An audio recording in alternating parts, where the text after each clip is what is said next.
Bienvenue.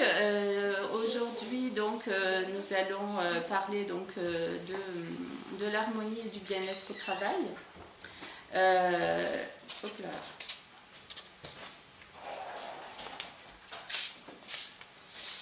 Voilà, donc, et la destruction donc, du modèle français par le management et aussi par la cybernétique. Alors j'ai fait, donc, cette conférence s'instaure dans un cycle qui s'appelle « Est-il possible de s'adapter à une société malade ?» Et donc elles s'articulent les unes les autres, mais elles sont en fait indépendantes. Et celle-ci, donc, elle est centrée sur le bien-être au travail. Aujourd'hui, il y a énormément de remous, de réformes, loi travail, loi El Khomri, sur les professions réglementées aussi, etc. Donc, c'est un thème qui est important. Il y a aussi dans l'actualité, et ce qui m'attriste beaucoup, notamment au niveau des hôpitaux, un neurochirurgien il y a 1 ou 2 semaines qui a mis fin à ses jours ici au CHU de Grenoble, et puis aussi des vagues de suicides apparemment chez les policiers et les gendarmes. Voilà. Donc d'où la question de revenir sur des vagues comme à France Télécom il y a eu une certaine fois, donc enfin, il y a quelques années. Donc voilà, c'est aussi pour ça que je fais ces conférences, parce que des drames de ce type-là, liés au mal-être au travail et ce qu'on appelle les risques psychosociaux, existent toujours.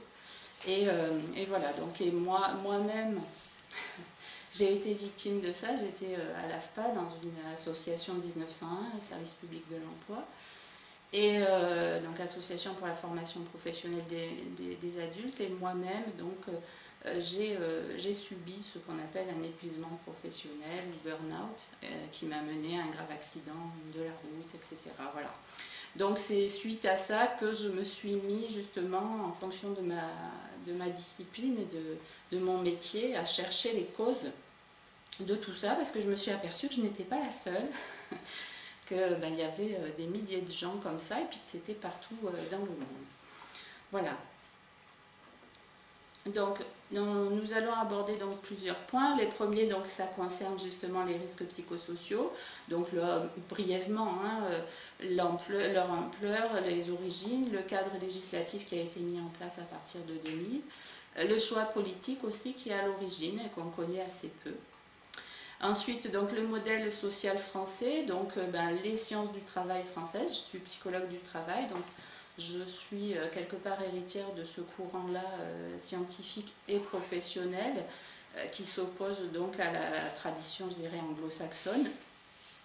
Ensuite, nous verrons République et démocratie, donc la confusion qu'il peut avoir entre les deux, donc qui est la source quand même du modèle social français, et puis aussi les principes du Conseil national de la résistance qui en fait est essentiel dans le droit du travail et notre façon de concevoir l'homme au travail et dans la société.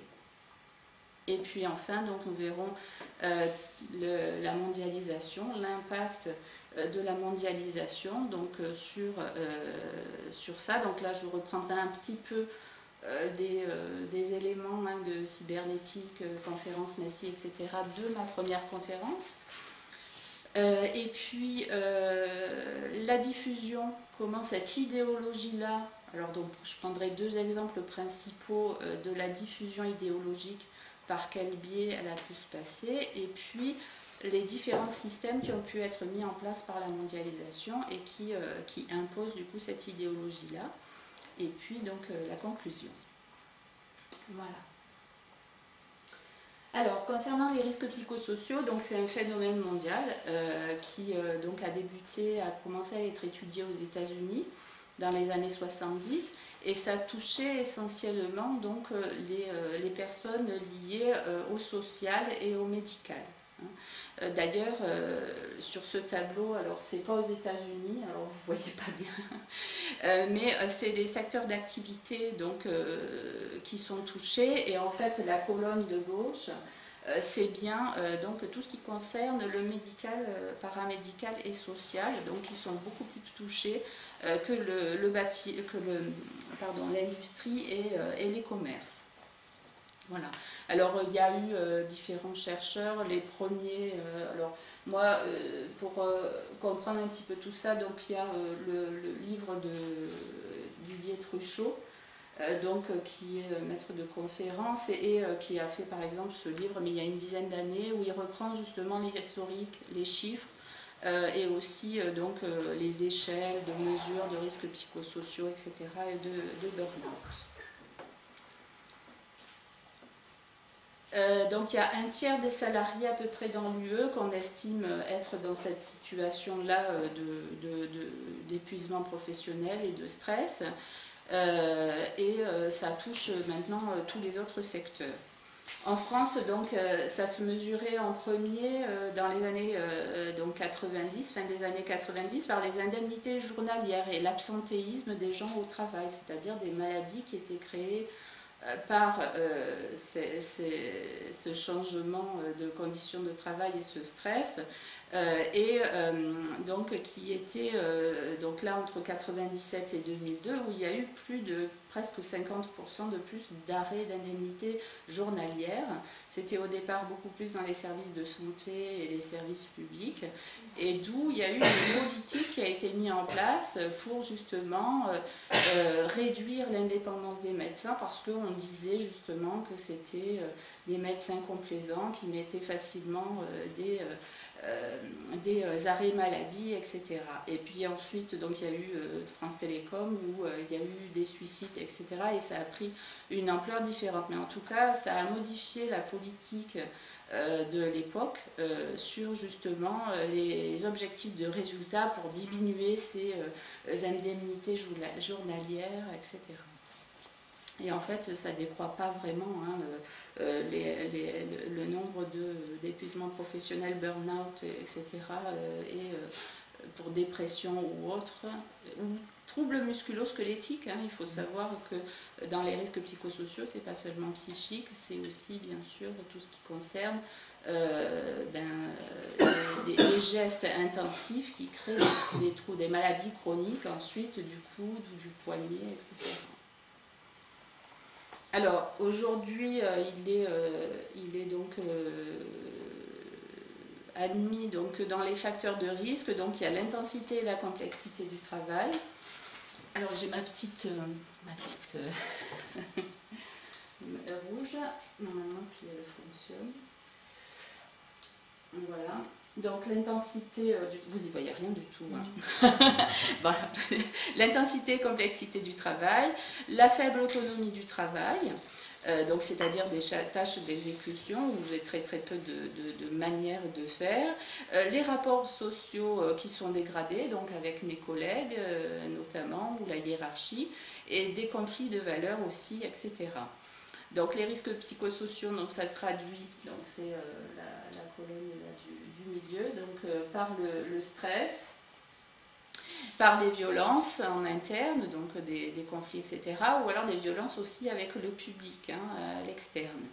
Et donc ça a des atteintes sur la santé, donc ici, des atteintes sur la santé, donc au niveau des troubles, des maladies cardiovasculaires, de la dépression, de l'anxiété, de l'épuisement professionnel, suicide, etc. Voilà. Donc le cadre législatif qui a été mis en place, donc, qui est dans une approche de régler, je dirais, un peu d'atténuer ces symptômes-là. Hein. Donc vous avez tout ce qui concerne le harcèlement moral et le harcèlement sexuel, c'est-à-dire des pressions accrues au niveau de la hiérarchie ou de collègues hein, sur les personnes. Vous avez aussi au niveau du Code du travail donc l'obligation patronale qui en fait est obligée de régler les causes des risques, en tout cas de s'occuper de la santé et d'être responsable de la santé et de la sécurité de ses salariés. Voilà. Et il y a aussi des modifications au niveau de la médecine du travail, notamment sur les inaptitudes qui ont été mises en place, etc. Donc, en fait, c'était pas pour vous faire je dirais un exposé juridique sur justement quelles sont les façons de justement s'occuper de ça. Si je suis dans la situation, vous avez un Souffrance et Travail qui est un site qui renseigne bien justement sur tout ça, sur les travaux qui sont faits au niveau juridique, les recours, etc. et qui peut aider à mettre en place tout ça dans le cadre législatif qu'il y a aujourd'hui et pour comprendre ce phénomène-là. Donc, comme je disais tout à l'heure, le cadre législatif, il a été mis en place surtout à partir des années 2000, notamment le rapport Lègeron-Nasse qui a été mis en place donc, sous Sarkozy en 2008 et qui a ensuite, d'où découle un certain nombre de lois et de décrets. Voilà. Alors, est-ce que c'est le fruit du hasard ou est-ce que, comme certains disent, c'est dû à la fragilité des générations, enfin des gens actuellement par rapport au travail, parce qu'avant le travail il était dur aussi, ou est-ce que ce sont les conséquences de choix politiques? Alors, ce que j'ai découvert moi, c'est qu'en effet, par rapport à ça, il y a derrière ces risques psychosociaux, dans tous les pays de l'Union européenne, il y a une stratégie européenne de santé et de sécurité au travail, notamment celle de 2002-2006, qui a été instaurée. J'ai le texte, d'ailleurs, qui doit être par là. Bon, enfin bref, c'est de là que j'ai tiré en fait tout ce qui vient après. Je l'ai quelque part, je l'ai imprimé. Donc, l'Union européenne donc, a mis en place en 2000 une politique, donc c'est ce qui est expliqué dans ce texte, que étant donné que l'Union européenne a voté et mis en place le protocole de Lisbonne, donc en fait l'objectif est de créer l'économie de la connaissance qui est la plus compétitive et la plus dynamique donc, du monde. Donc cet objectif-là a été voté en 2000. Et donc l'économie de la connaissance, c'est un concept qui est assez peu connu, mais qui en fait définit que l'économie de la connaissance, c'est-à-dire qu'il va y avoir beaucoup de chercheurs, d'ingénieurs, qui vont avoir des qualifications très très très poussées pour travailler sur des process, des ingénieries, etc. etc. Mais ça veut dire aussi que par rapport à ça, il va y avoir la masse, en tout cas le reste des gens, qui eux ne vont pas pouvoir accéder à ce genre de poste-là. Et là, ce sera du coup du domaine du tertiaire, hein, essentiellement, puisque, donc, et où en effet ils vont devoir être flexibles, hein, donc dociles et malléables, donc sans trop de qualifications dans le tertiaire. Et pourquoi? Parce que notamment ça génère aussi une désindustrialisation de l'Union européenne, donc qui est un choix. Hein. C'est pour ça que d'ailleurs vous avez ici à Grenoble, on le voit beaucoup, hein, l'impact de la désindustrialisation, toutes les délocalisations qui ont été faites et qui ont supprimé beaucoup d'emplois, notamment c'est lié aux articles des traités européens, hein, qui interdisent du coup aux États d'interdire les délocalisations, hein, donc ce qui veut dire que les entreprises, on l'a vu comme là pour Alstom, etc., aujourd'hui elles ont la liberté, c'est l'Union européenne qui leur donne cette possibilité-là, avec un article qu'on appelle la libéralisation des capitaux, en tout cas la libre circulation des capitaux, donc ils peuvent aller s'implanter ailleurs, et voilà. Donc vers les pays tiers, essentiellement, bien sûr, la Chine, pas rien qu'en Union européenne, hein, ça veut dire avec tous les autres pays du monde.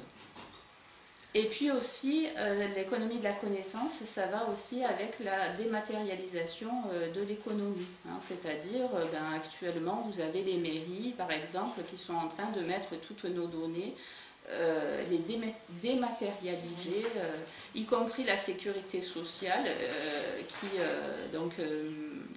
c'était Marisol Touraine, je crois, qui a, donc le gouvernement dernier, qui a commencé à ouvrir les données, y compris de la sécurité sociale. Voilà, donc dans cette logique-là. Ensuite, donc, ils disent aussi que, bon, compte tenu de ça, il y a aussi l'élargissement de l'Union européenne, puisque l'Union européenne a pour visée de s'élargir plus, et puis il y a des pays qui sont candidats pour rentrer, avec des codes du travail, etc., qui sont bien sûr très différents. Et des traités de libre-échange, donc qui sont prévus aussi, donc d'harmonisation de normes, hein, de coopération avec d'autres pays qui ont bien sûr des modes, des conditions de travail qui, elles, sont bien sûr beaucoup plus basses que les nôtres et que ceux des pays européens. Donc il y a déjà à l'interne des pays européens. Et puis ensuite, au niveau des traités, donc les traités avec les États-Unis, donc c'est pour ceux qui savent, donc TAFTA ou TIPP, hein, donc c'est l'Union européenne et les États-Unis. Vous avez l'ASEAN, c'est un traité de libre-échange aussi, mais c'est entre les pays asiatiques. Vous avez aussi l'ALENA qui est entre le Mexique, les États-Unis et puis le Mexique, les États-Unis et le Canada. Et puis dernièrement, on a entendu parler donc de CETA, hein, celui donc entre l'Union européenne et le Canada, qui est apparemment en cours, en expérimentation. Il a été, malgré les protestations, etc., sans aucun débat, donc il a été mis en place. Donc ce texte explique donc, que compte tenu de tout ce changement politique-là, il va falloir, ça va générer tout un ensemble, oui vous diriez, pas grand-chose, ça va générer tout un ensemble de changements. Alors déjà un changement dans les formes d'emploi, donc avec plus de flexibilité des emplois, donc tout ce qui concerne l'insécurité, donc les travails précaires, intérimaires, etc. Voilà, précaire, le temps partiel, les horaires atypiques, donc de nuit, les travails postés, etc. et aussi le télétravail. Donc ce sont toutes les formes d'emploi qui vont changer suite à la mise en place de cette politique du protocole de Lisbonne et de l'économie de la connaissance. Et ensuite, donc, par rapport à ça, donc l'impact, donc c'est écrit en toutes lettres hein, dans ce document, que l'impact prévu sur la santé, il est négatif.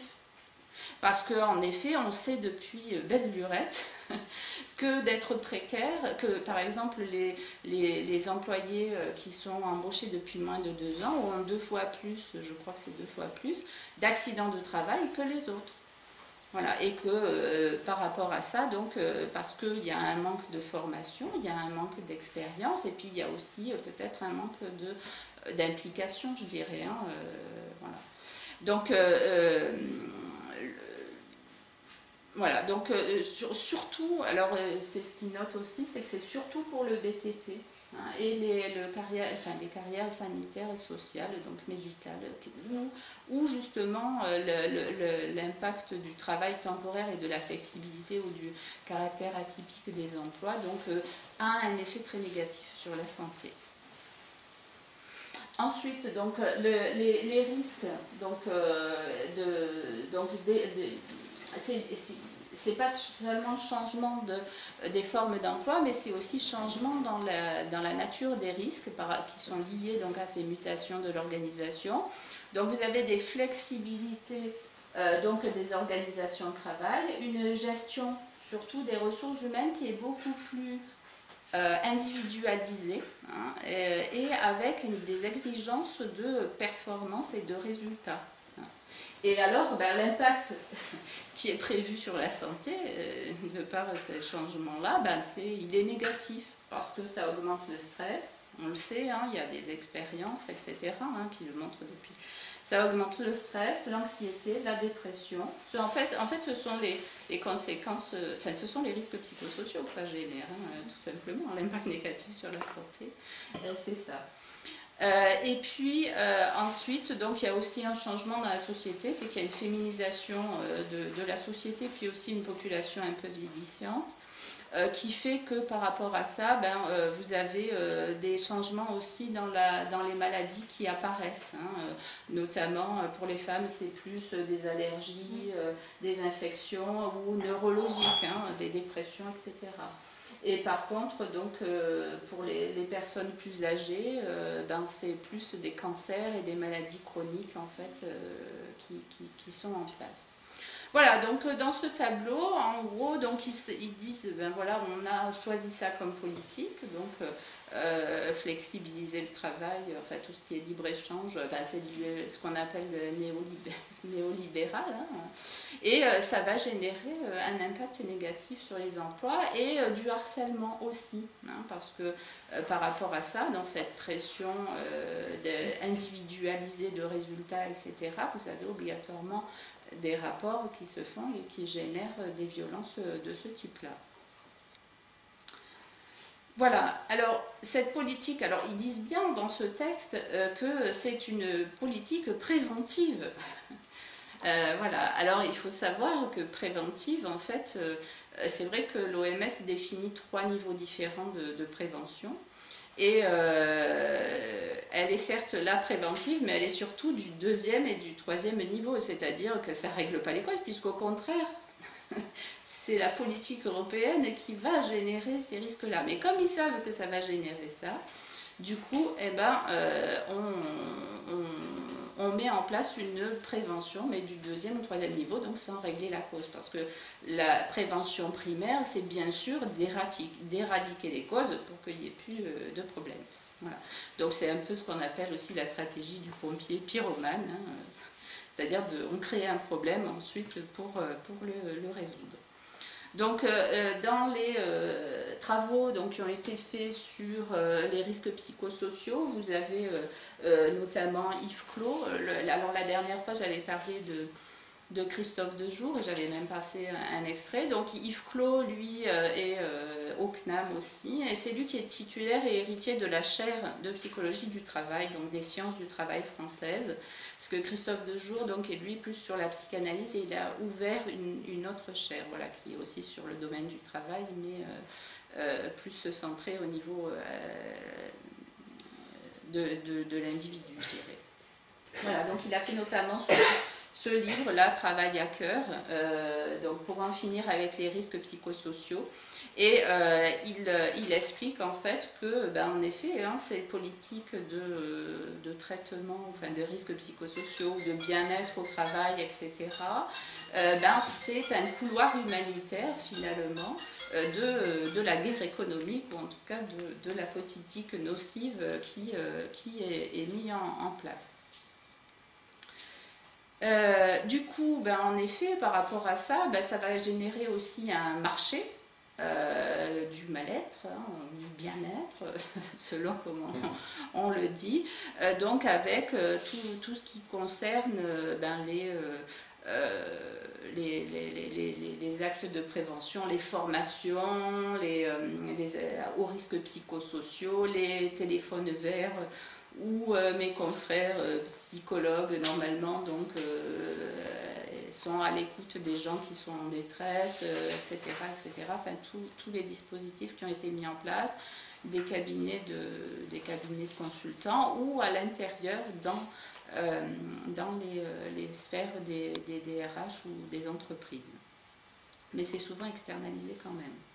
Donc en fait, ils anticipent les nuisances de la politique qu'ils ont mis en place, donc les nuisances de la santé des populations, hein, c'est-à-dire au niveau social, hein, sur l'ensemble des populations de l'Union européenne.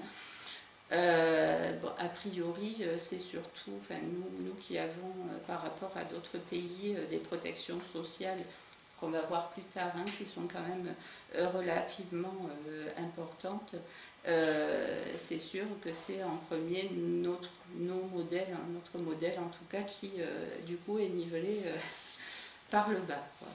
Parce que quand on harmonise les normes, si vous avez des pays qui en effet, je sais pas moi, comme les anciens pays de l'Est, donc qui ont intégré l'Union européenne ou quoi, ou d'autres pays comme l'Angleterre où il y a un contrat 0 heure, parce qu'eux ils sont libéraux, ben évidemment par rapport à ça, à 28 pays, ça nivelle obligatoirement par le bas. Voilà, donc ça met, donc cette politique-là, met en fait les entreprises, les États et les individus dans une injonction paradoxale, c'est-à-dire entre deux messages opposés. D'un côté, donc il faut s'occuper de la santé, gérer sa santé, gérer la santé des salariés, etc. Et puis en même temps, il faut survivre en fait dans cette mondialisation-là qui est délétère. Donc il faut se sacrifier, il faut accepter en fait tout ça.